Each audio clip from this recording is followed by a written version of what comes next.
Eu saí da escola, fui fazer medicina, fiquei 6 meses. Aí depois larguei e comecei a fazer pré-vestibular de novo para fazer engenharia. Aí entrei para pública de engenharia e larguei depois de 2 anos. E aí, como é que surgiu o mercado financeiro na sua vida? É o seguinte, né? Eu tive uma coisa chata que aconteceu, eu perdi meu pai muito cedo e ele acabou deixando uma quantidade de dinheiro que não era muito, era 5 dígitos de patrimônio. Aqui a gente tem que falar, né? Quanto que é. É bom a gente quantificar as coisas. Foram 72 mil reais que eu tive de herança.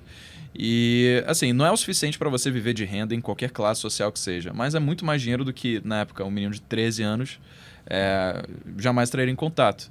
E, na verdade, eu fui entrar em contato depois que eu fiz 18. Porque quando você tem inventário, ele é liberado quando você é menor de idade, quando você atinge a maioridade, né?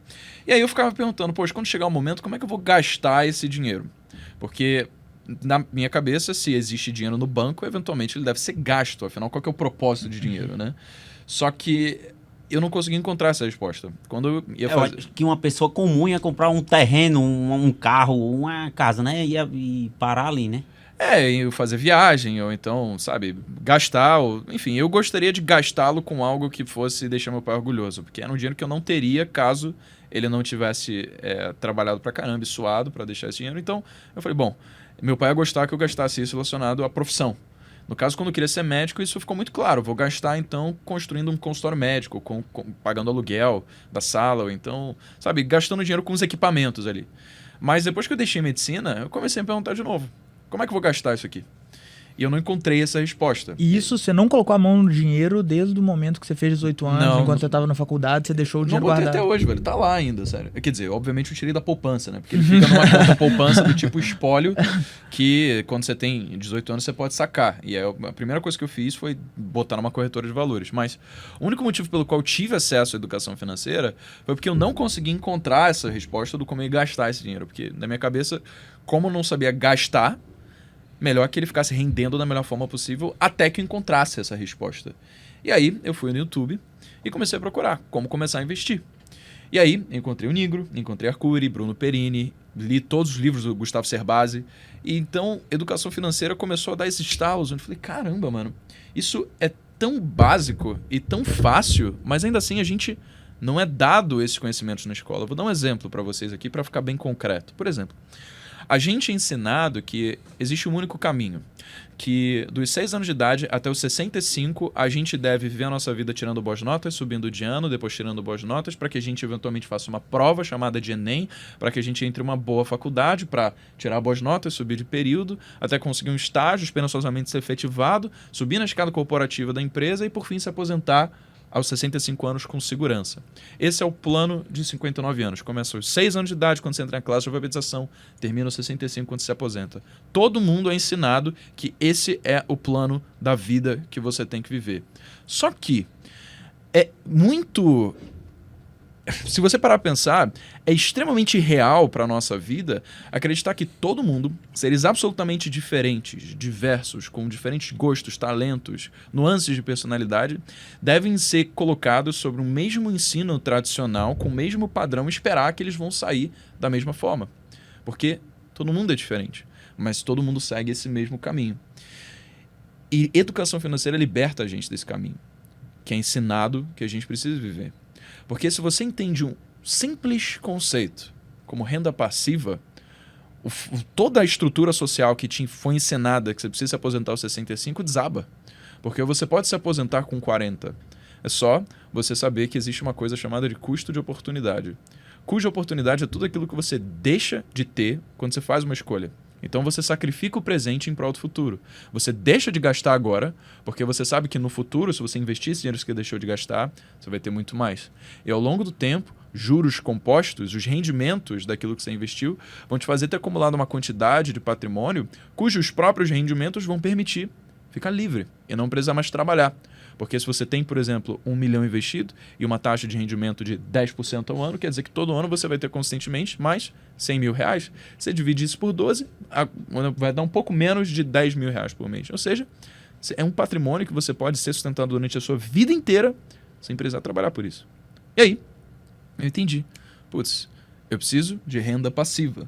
Ou seja, tudo que eu fizer agora na minha vida vai ser focado para me gerar mais dinheiro para que eu vá investir, para que eu consiga me aposentar cedo. Porque eu quero aproveitar minha vida enquanto eu sou jovem. Eu não quero esperar até os 65 consumindo a minha saúde para ganhar dinheiro trabalhando e gastando tudo para depois me aposentar com o INSS, porque eu sei que o dinheiro que eu estou gastando agora está consumindo a minha saúde, mas depois que eu chegar nos 65 anos de idade, eu vou ter que pegar esse dinheiro que eu acumulei tentando recuperar a saúde. Qual que é a relação disso aqui? Será que é isso que eu quero? Talvez não. Eu quero poder usar o plano de 59 anos, do que começa 66 ou 65, e reduzir ele para um plano de, sei lá, 40, um plano de 30, quem sabe até um plano de 10, sabe? Porque todo mundo é diferente e todo mundo merece ter esse conhecimento que é libertador. Então, foi isso que fez entrar no mundo de educação financeira, uma tragédia que aconteceu, mas depois que me fez perceber que educação financeira é um direito, cara, um direito que a gente deveria ter, mas hoje o modelo tradicional de ensino, infelizmente, não nos concede.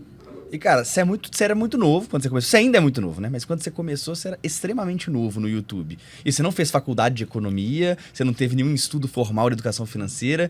Como é que foi, primeiro, você tomar a decisão de começar a meio que ensinar para jovens educação financeira sem nunca ter tido uma educação formal? Como é que isso foi, primeiro, na sua cabeça? Você teve aquela síndrome do impostor?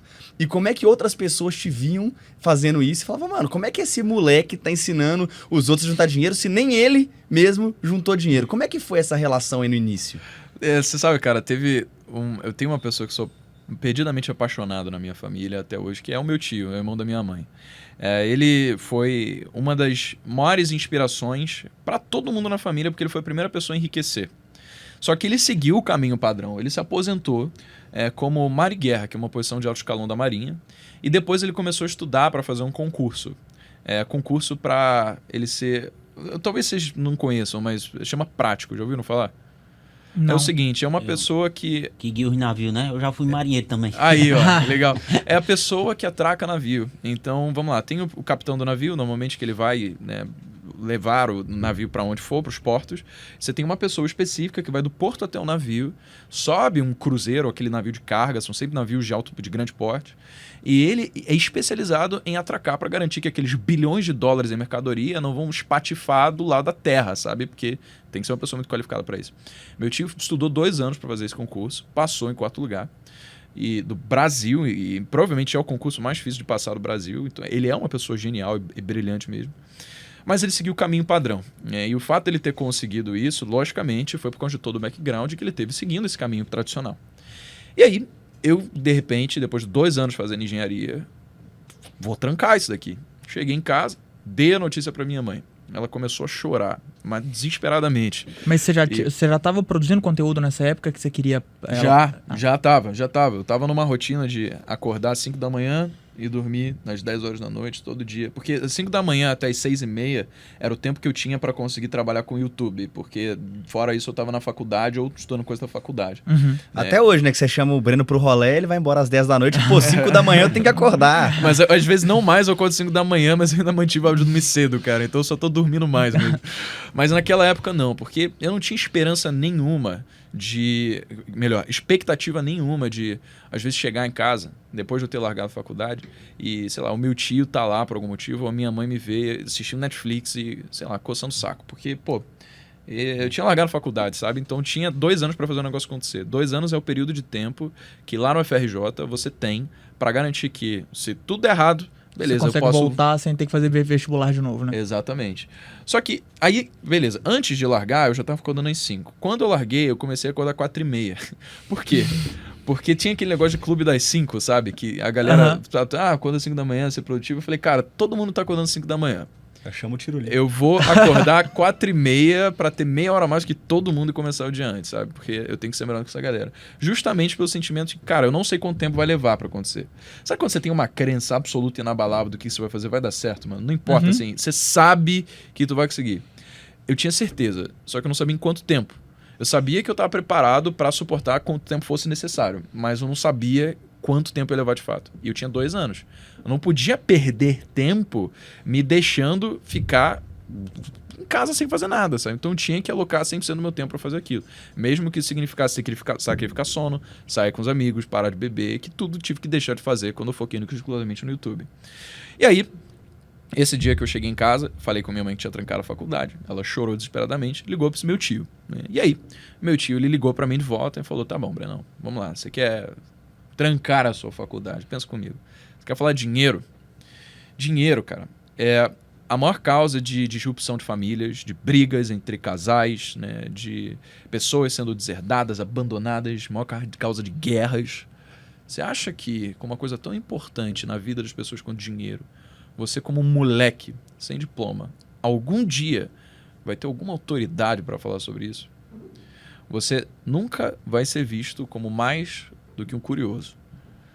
E foram as palavras que ele falou para mim. E sim, você pode escolher duas coisas, né? No primeiro momento você pensar que, beleza, a vida é injusta, meu tio tá certo, ele é o exemplo de que o caminho tradicional dá certo, mas... Ou poderia considerar que, às vezes, não é as pessoas que mais são bem-sucedidas que sabem todas as verdades da vida, e talvez existam conhecimentos que ele nunca teve oportunidade de entrar em contato, eu tive privilégio. Então, esse vai ser o maior discurso motivacional que eu tive na vida. E eu vou provar, não só para ele, mas para mim, que tudo que eu venho estudado a respeito de mentalidade, a respeito de dinheiro, de YouTube, negócios, que isso aqui dá certo de fato e eu vou conseguir prosperar. E aí comecei essa rotina e por aí foi, mano. Eu acho que o que aconteceu depois fala por si só.